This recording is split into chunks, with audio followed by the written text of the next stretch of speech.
এটা কেন হলো?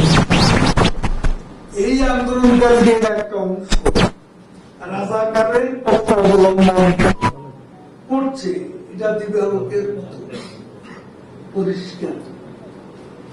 এর পৃষ্ঠপোষক হচ্ছে বিএনপি জামাত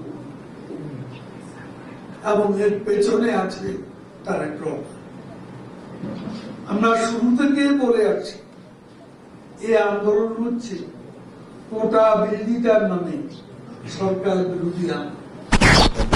এই আন্দোলনকারীদের কোন কোন নেতার বক্তব্যে দেশের প্রধানমন্ত্রীকে ব্যক্তিগত আক্রমণের মাধ্যমে কোটা বিরোধী আন্দোলনের ষড়যন্ত্রকারীদের